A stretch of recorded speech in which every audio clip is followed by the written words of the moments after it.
Bismillahirrahmanirrahim. Alhamdulillah. Alhamdulillah Rabbil Alameen.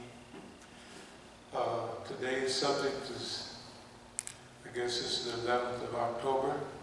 The subject today is the U.S.A. and the Zionist state of Israel.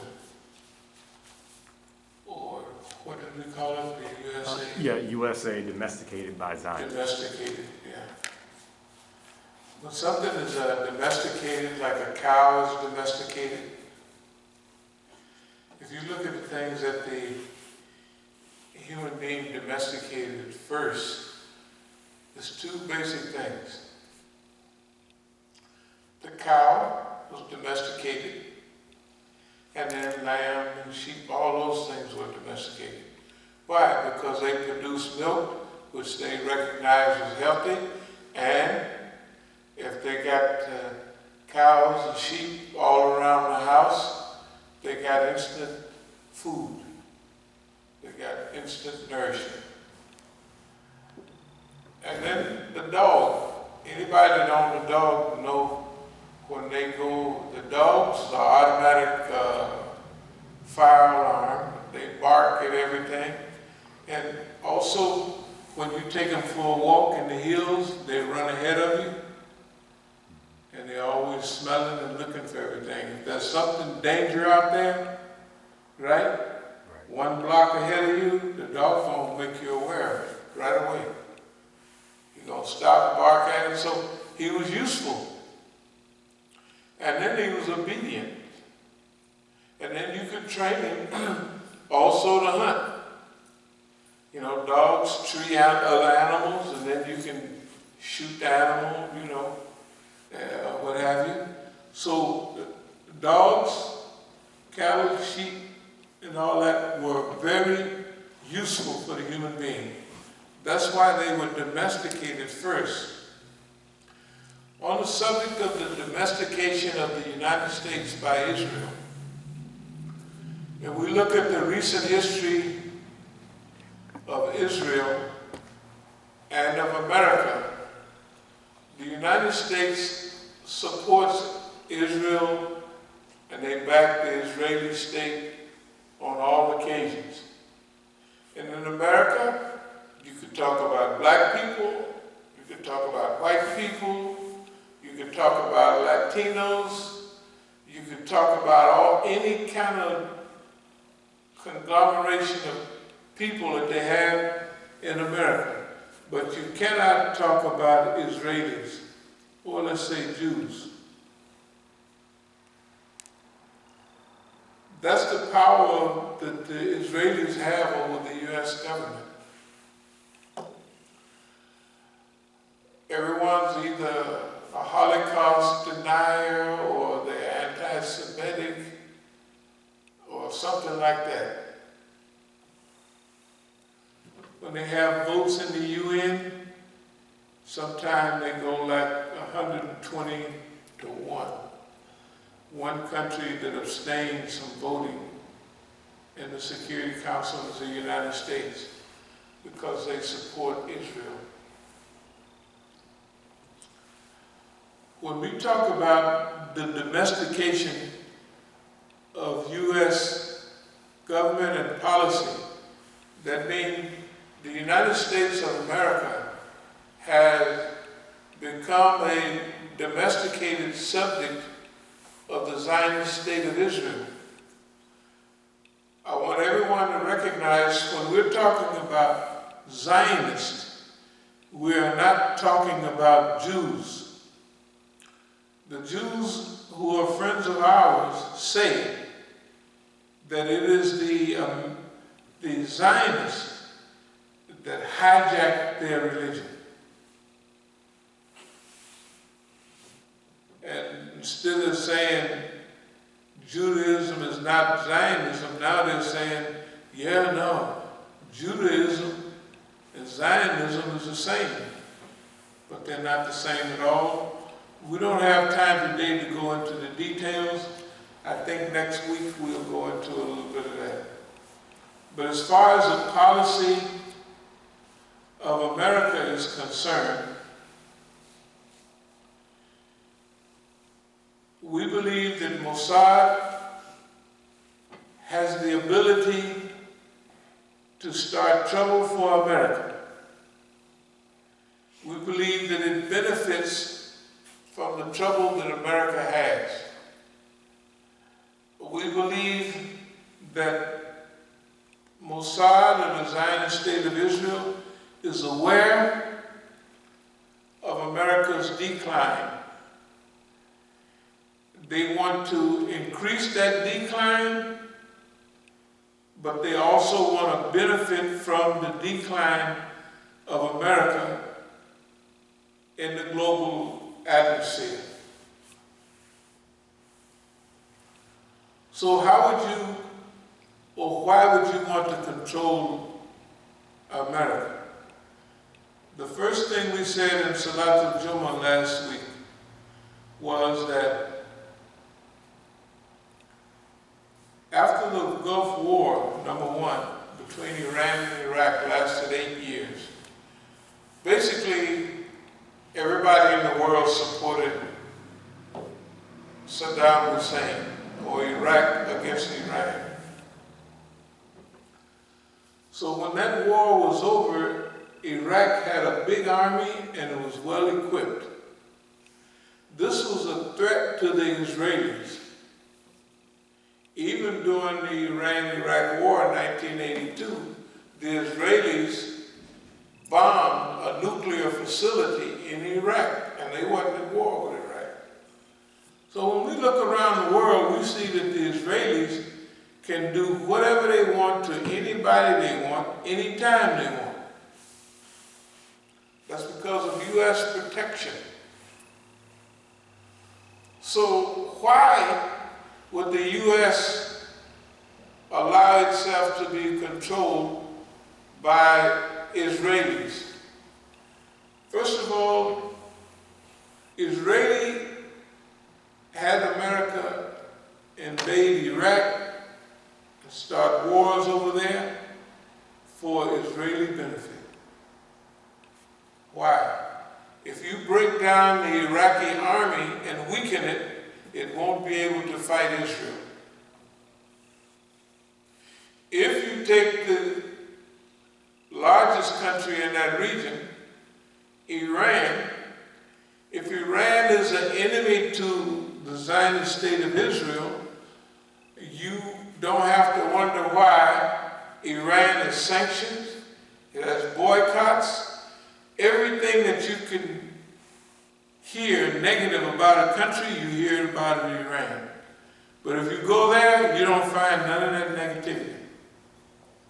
You don't find any of that negativity.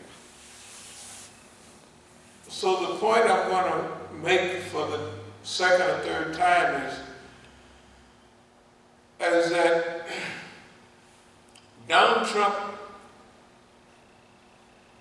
was broke years ago, and the Israelis knew it. So the Zionists had Kushner, a Zionist, marry the daughter of Donald Trump. And 3-4 years ago, when they signed these treaties and agreements with Iran, Saudi Arabia hated that agreement. So did the most of the Gulf Arabs, but more than any of them, the Israeli state. If you study Iran, Iran is moving fast in military power and prowess. So the Israelis have sought to weaken Iran. The biggest mistake that was made by Barack Obama was when he had that JCPOA, whatever it was, negotiated by the Democratic Party, by his Secretary of State at that time. And it was a good deal. that all the way. But it had Iran in a favorable position. And Israel is not going to fight Iran. They already know what they're up against.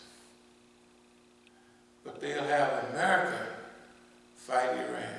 They'll have America fight Iraq. That's the purpose of weakening America. Let's go over it again.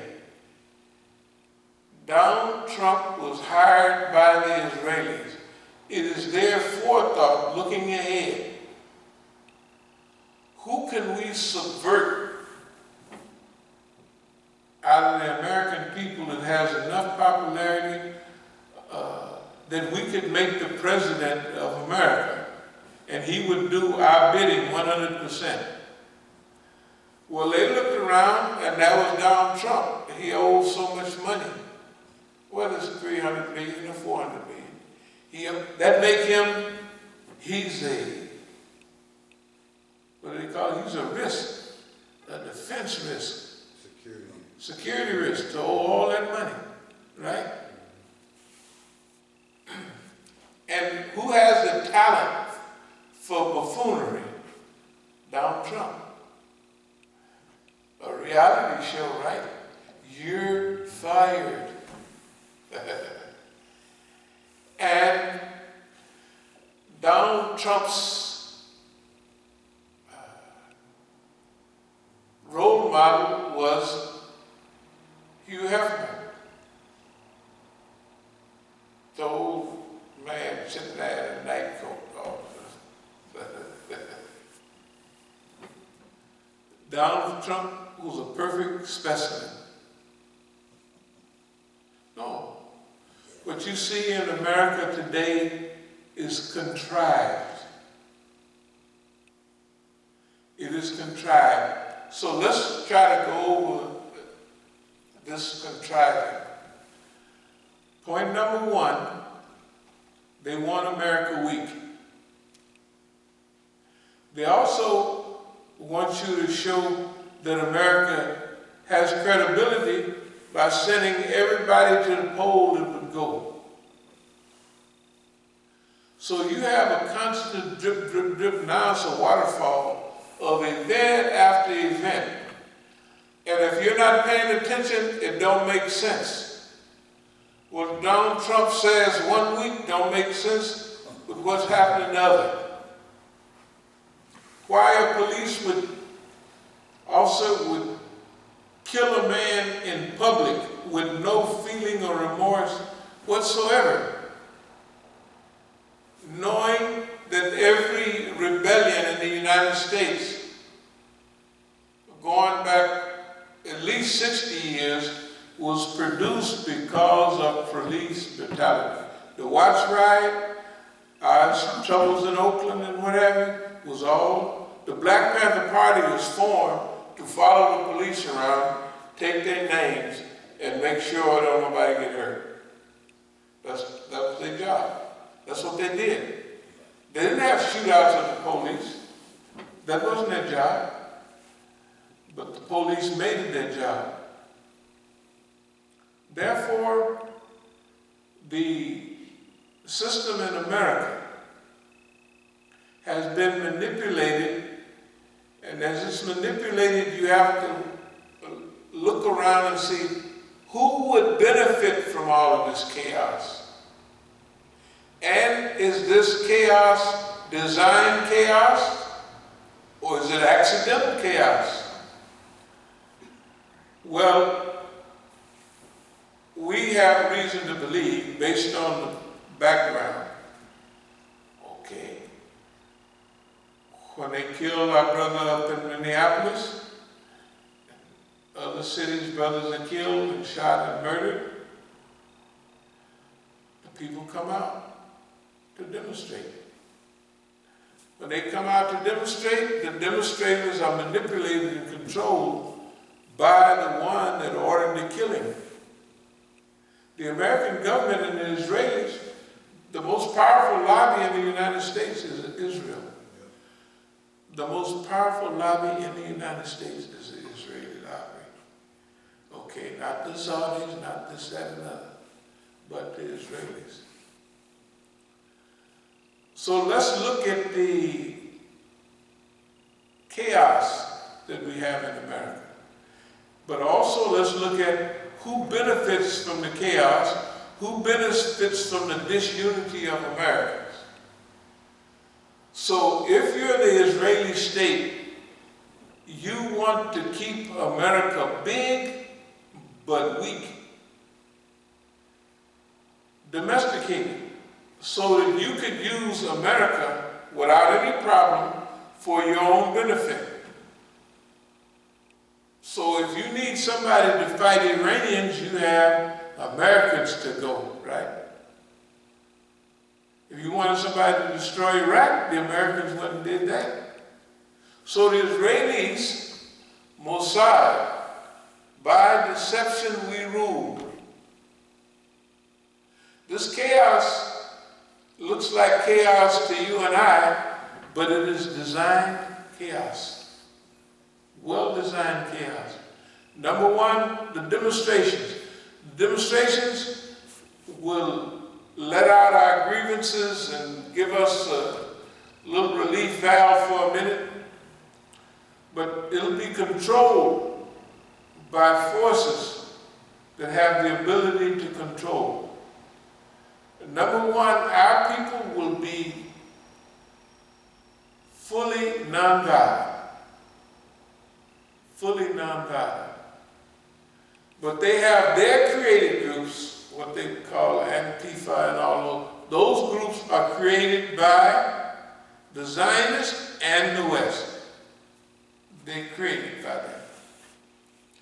They go and burn down and they go, I mean, you've seen, they've had people on video, police is going setting fires here. It's breaking windows, yeah. Unbelievable. But people, Americans don't tie this together. That's what we're doing here. Let's continue. So the goal is to keep America weak, but big. To isolate America. That means Donald Trump was hired to do a job, and he's been doing it. He's cut off America from every treaty obligation that they had almost, right? And when the people look at America now, they're almost horrified. You're America the big, man. What's wrong with y'all? How can you have all the medical facilities, tops in the world, and you have over 200,000 people dying on you? How can you do that?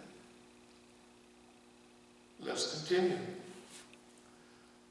Therefore, the Black Lives Matter movement would seem to be just the thing the doctor ordered. The only thing the doctor didn't order a focus and a goal and a reason to be out there. There was no reason given. There was no reason stated. Why are we here? Right. So it seems like an exercise that goes on, and who would be gaining and running the exercise? The Israelis.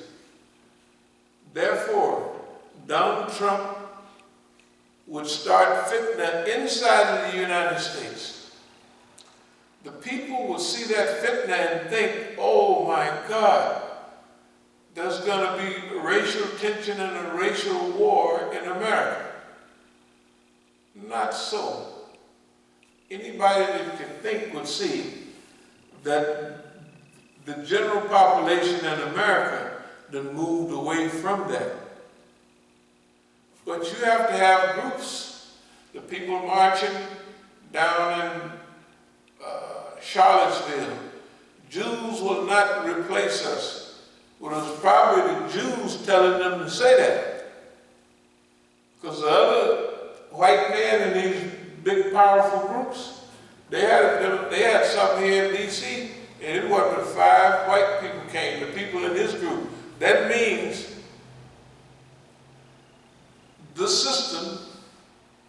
creates the war, creates the problem, and creates the system, the cure. But it's a cure for them, not for you. So all the groups in America, the Boogaloo Boys, who else is there? The Proud Boys. The Proud Boys, they are made up by the United States government and Israelis. They're not real. Why? Because they do exactly the thing the government wants them to do. It's just like our Negroes. What do? Exactly what the government and Israelis want them to do. They say exactly, black people are getting all this publicity and love from the world, and then all of a sudden, the subject changed to Jews. How did that happen?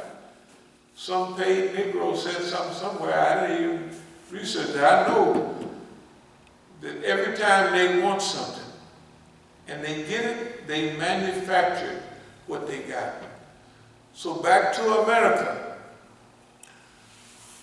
America is domesticated by the Israelis because the Israelis want them to be big but weak. So they wouldn't be able to defend themselves against Israeli pressure. The other thing is how the world sees the Americans. I want to read a little something.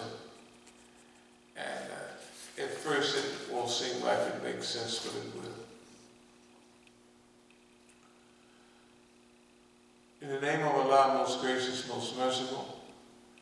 But when we decreed death for him, that is Suleiman, not showed them his death, but a creature of the earth that ate away his staff. So when it fell down, the jinn, foreigners working for Solomon, saw clearly that if they had known the unseen, they would not have tarried in humiliating torment. Let me read a little bit to put it in perspective. The reference in the creature of the earth that ate away his staff is to his son's weak rule. Solomon's son.